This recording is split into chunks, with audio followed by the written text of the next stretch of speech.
Hey there, this is my reflection for our discussion board for the Hard History and Heurification module. And after kind of watching those video clips and reading some of the articles, even some local articles about just how heurification and hard history has kind of developed and what that's kind of turned into in our school systems and in our curriculum and within the social studies standards. So just kind of getting right in, what I think hard history kind of means to me after reading through everything, it kind of just means teaching the full truth. Even when it's uncomfortable or even when it's something that you might not even think is a super important detail, but as future teachers, you want to make sure we are giving the truth, the whole truth, and nothing but the truth. And,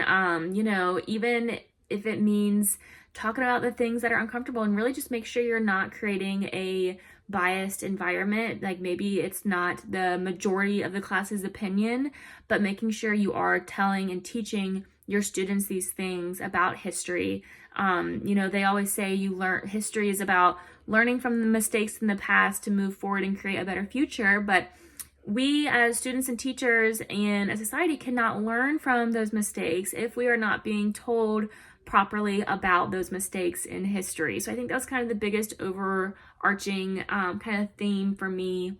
within this module. And then kind of like the heurification part of it is kind of when you put a person or even kind of an event on this kind of pedestal, that's something that's maybe taught a lot or kind of only focused on in a unit. Like it can still be important, but it could also be leaving out that person's or that event's flaws or mistakes that actually did happen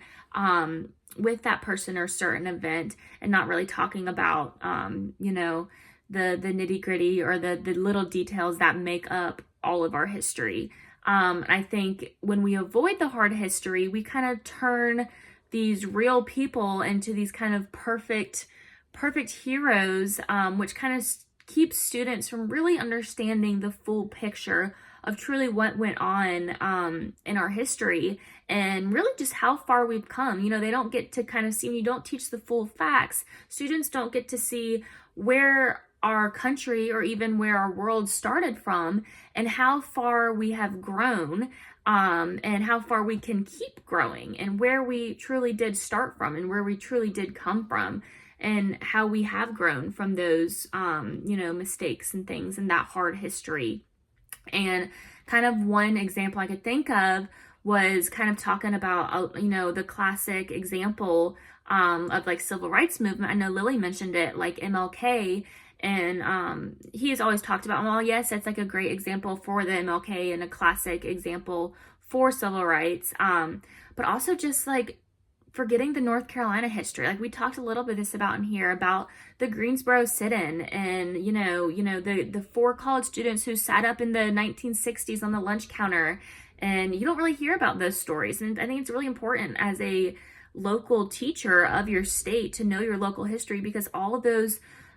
what seemingly small, simple stories, they really do make up a majority of our country's history. And, all those real and kind of raw emotional stories kind of can simplify down to kids and kind of share that experience and make it feel even more real than maybe this kind of overarching nationwide symbol of civil rights movement, which is usually MLK. I think we as teachers, when we kind of pull from those local historians and local history, it can make it feel more relevant for kids and more like it actually happened in their own counties. So I don't know, I just thought that was kind of a good example for that. And then looking at the sources, I think it was one of the NPR ones,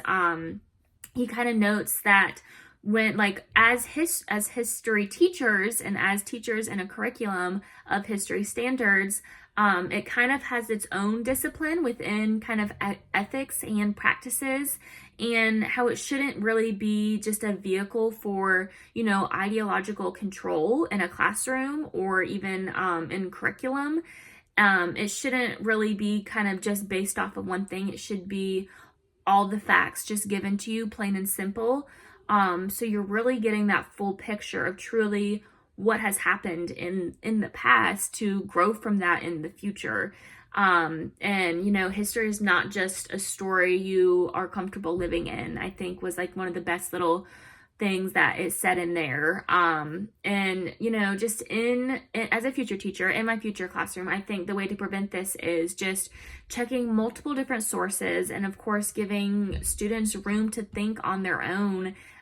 Instead of pushing one viewpoint onto students, which can in turn kind of cause a very narrowed view at what reality of history was and is in our country. And so I think just as a future teacher, just, you know, modeling honesty and admitting when a topic is hard and when it's hard to talk about these things in our history, but admitting that it is still worth learning about. And just pulling from all different ideas and ways to teach these topics and different sources, of course, and just going through different kind of like good and bad sides of things, and even looking at different perspectives from everything. And I think once you fully get all the perspectives of everyone in history, you kind of